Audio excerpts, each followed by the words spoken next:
ಮಾಜಿ ಸಚಿವರಾದಂಥ CM ಇಬ್ರಾಹಿಂ ರವರು ಶುಭ ನುಡಿಗಾಗಿ ಪ್ರೀತಿಪೂರ್ವಕ ಮಾತಿನ ಮನೆಗೆ ಸ್ವಾಗತಿಸ್ತಾ ಇದ್ದೇವೆ.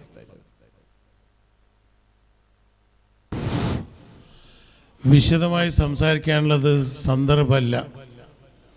സുൽത്താൻ ഉൽമാൻ്റെ ദുവ പ്രസംഗം നിങ്ങൾ കേട്ട്.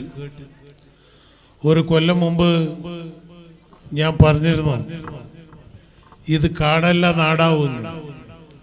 ഇന്നിത് നാടായി, ഇനിയും ഇത് വളരും ഇൻഷാ അല്ലാഹ്. അന്ന് 1 ലക്ഷം രൂപയുള്ള സെന്റ് സ്ഥലം ഇന്ന് 5 ലക്ഷം രൂപ ആയിട്ടുണ്ട്. കൂറത്ത് സാദാത്തിൻ്റെ ശക്തി എന്താണെന്ന് നമുക്കിന്ന് മനസ്സിലാക്കാൻ പറ്റുന്നുണ്ട്. അതുകൊണ്ട് അല്ലാഹു സുബ്ഹാനഹു വ തആല 2 മക്കൾക്കും അതേ ശക്തി നൽകുമാറാകട്ടെ.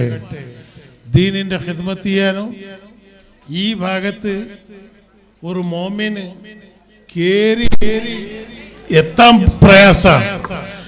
അങ്ങനത്തെ ഈ നാട്ടിൽ ഇന്ന് ഇത് ഏറ്റവും വലിയ സിയാറത്തിന്റെ സ്ഥലമായി മാറും ഇൻഷാ അല്ലാഹ്.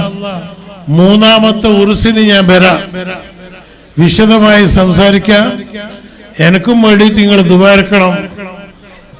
ഇന്ന് സുൽത്താൻ ഉൽമാന്റെ ആയുസ് അല്ലാഹു തആല ഏറ്റിക്കൊടുക്കുമാറാകട്ടെ.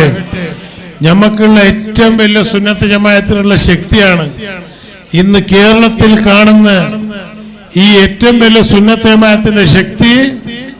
ഒന്ന് താജുൽ ഉലമ, 2ാമത്തത് സുൽത്താനുൽ ഉലമ.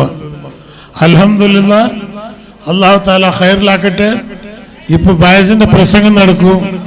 നിങ്ങൾ എല്ലാവരും ഇതിൽ പങ്കെടുത്ത് കേൾക്കണമെന്ന് ആഗ്രഹിക്കുന്നു. അസ്സലാമു അലൈക്കും വറഹ്മത്തുള്ളാഹി വബറകാതുഹു.